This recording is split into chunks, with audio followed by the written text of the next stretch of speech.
What do you need to become a trader? Three things. The first one is fundamental knowledge. It's going to be very, very difficult to trade without any fundamental knowledge, without understanding the basics of economics, without understanding how economies work, what data is published, and what are the fundamentals of the asset you trade. You don't need to understand everything about fundamentals in China if you only trade European stocks. But you should know the fundamental of the European stocks. You should know how stocks itself work. We're gonna go into that. Also in this part, to understand the products you trade. But very important, fundamental knowledge about the product or the most connected fundamental relevant information connected to your asset you trade. It's different with each asset, but you need to know it. Second, you need to have technical analysis skills. In our opinion, yes, the price represents very important information. Fundamental data represents important information, but also the price, because the price is the point all market participants agreed on, and that's in the moment right now.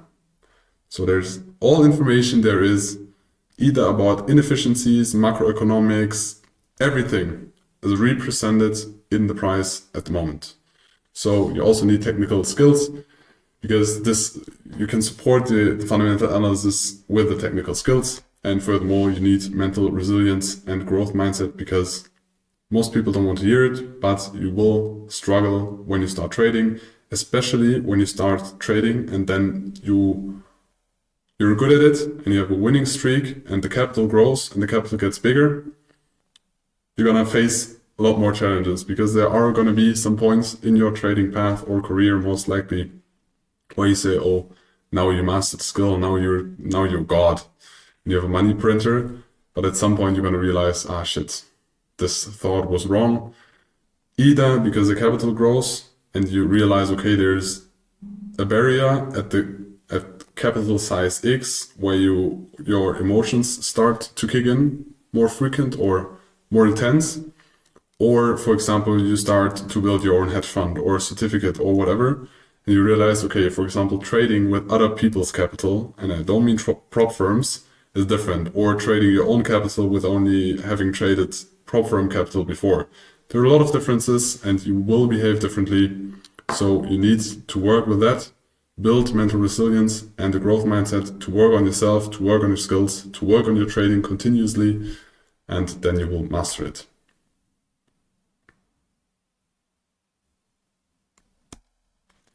So what are the career paths that are possible in trading? There are a lot of different ones. You can choose to get an independent trader to fund just with personal capital, or you use online prop firms, but always be aware of the risks. I think in the past months and years, we have seen a lot of stuff going on in the prop trading space. So do your research, do your due diligence. We don't work with any prop firm closely. We haven't used them for ourselves, but we know a lot of people use them. Be aware of the risks. You can use them, but keep in mind, trading prop firms capital is going to be different than trading the same size of your own capital. But the other option you can choose. As an independent trader, you are very free in the things you do, the assets you choose, the times you trade, the risk management you do, because it's your capital, your investment, your time. You have no boss that tells you something. The other option is to get good at the trading skill and then get a professional trader at a prop desk. So real prop trading company, not FTMO. It's a real company where you sit in an office and trade real capital, no demo accounts. Or you get an institutional trader. You go to a bank or you go to electricity companies. They also trade, for example, oil or gas. They also trade the futures. They also need traders, mainly for hedging purposes. I will explain later what hedging especially is. Or you go into hedge funds and be a trader in a hedge fund. They need traders as well. So those are the two paths you can choose. If you love and like freedom, you can choose the independent trader. I think in the beginning, at some point, if you want to scale faster, the professional trader can be more easy to scale up the capital, because even if you're a very good trader, it's going to take a lot of time to scale your own capital to a sustainable amounts. And being a professional trader, it can be way more easy through that.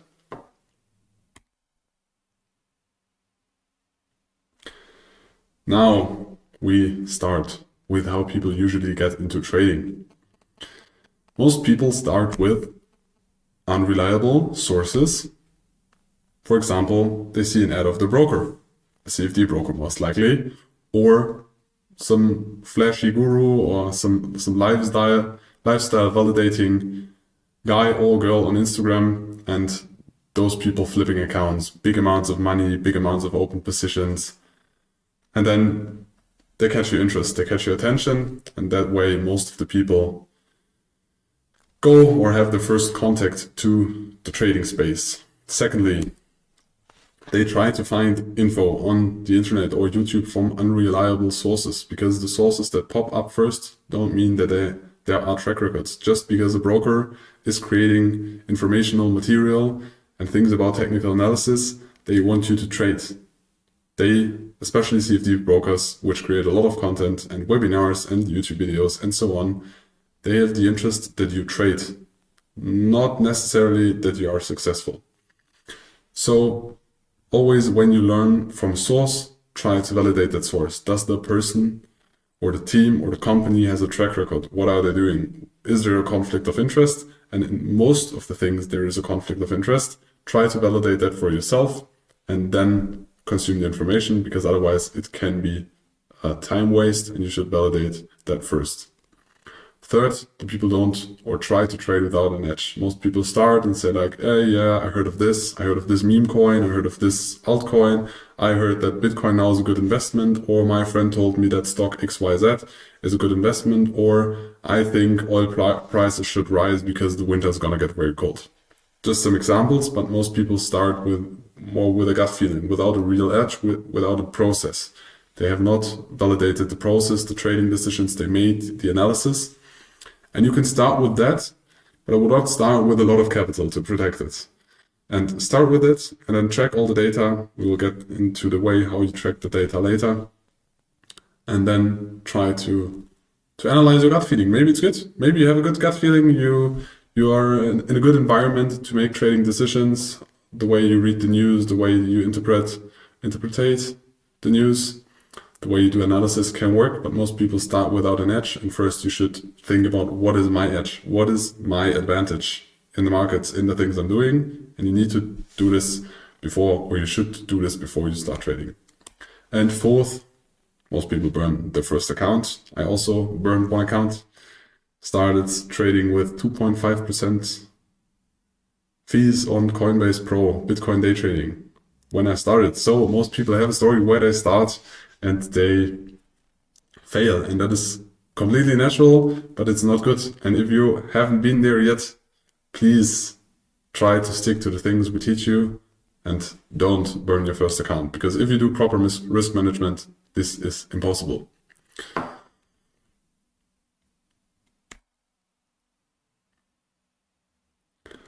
So to go to the other side, how do you actually become a trader? What's the real path?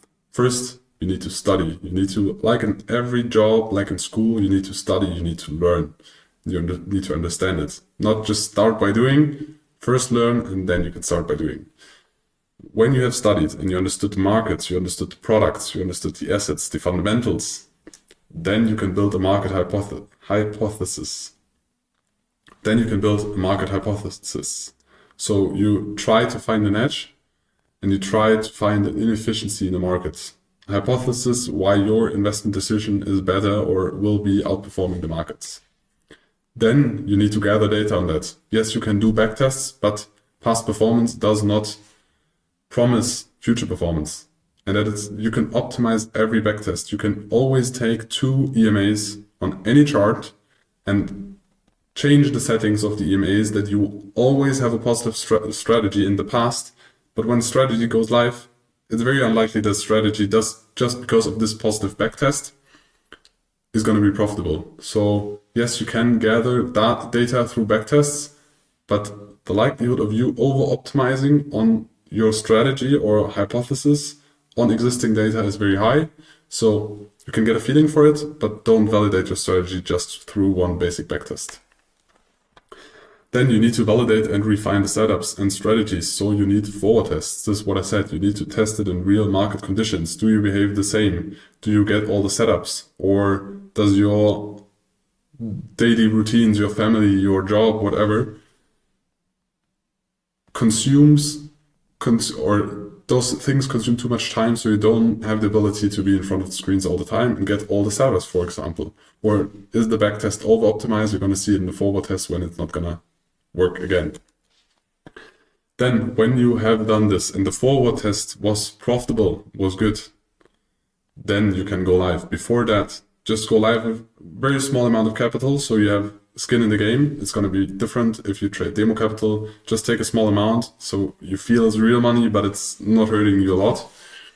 And then you can go live. And then you focus on the decision-making process. You don't focus on the profits. You don't focus on the losses. You focus on the process. The process you establish, the process of your analysis, until you decide whether you press buy or sell or do nothing. Focus on this rather than, oh, I made this amount of money, I lost this amount of money. Don't focus on that. Focus on the process. Very important when you go live. And then monitor and track your results. So the things you do, track them. Gather all the data. Very important at the beginning. At some point, you're going to get lazy and you're not going to do it anymore. It would be the best if you do it all the time. But we are all human and we are all lazy sometimes. So this is also natural. And then you analyze the data and you adjust to market conditions. Yes, market changes.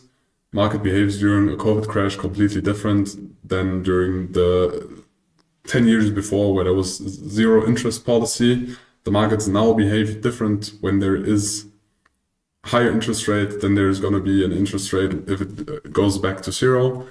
Markets behave different. Liquidity is different, assets behave different, so you need to adapt that. But for that, you also need to analyze the data, and maybe some setups that have been working are not working anymore because the volatility was rising or other things that change in the market. So that's why you need to analyze the data and adjust them to the market conditions. And at last, you need to build a daily trading routine. As we already said in the beginning, don't make an on-off relationship. Establish a routine, do the same stuff at the same time every day, if that's possible. If it's not possible, still do a to-do list or checklist that you do every day. Maybe the time changes when you do swing trading, that's okay. But when you day trade, you should build a daily routine with habits. We're gonna go through an example routine later. So now the last important information I want to give you before we start with the beginner series 100 are two things.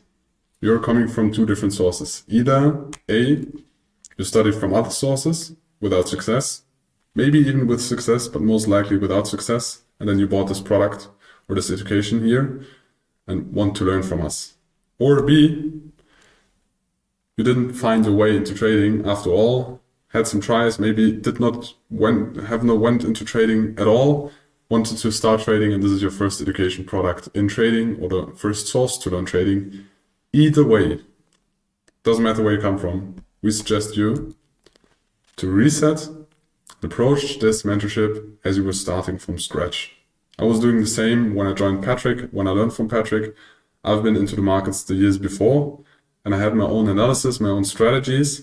But when you want to adapt and learn a strategy from somebody else, try to learn it like there's no scratch on the paper, like nothing. You have a blank sheet, and then you learn it, and then when you master it, then you can start to combine it with your own stuff, or the things you knew before, or other things. But please start from scratch, because otherwise you will change the strategy we teach you and implement your own things and then say, okay, the strategy is not working. But very often we experience then the people are doing or adding things what we never teach, and was like, okay, do the things we teach, master this, and then when you want to add in yourself or your own stuff, your own way, and we suggest to do this at some point. But for learning the strategy, begin from scratch. Thank you. So now we will start with the beginner series 100.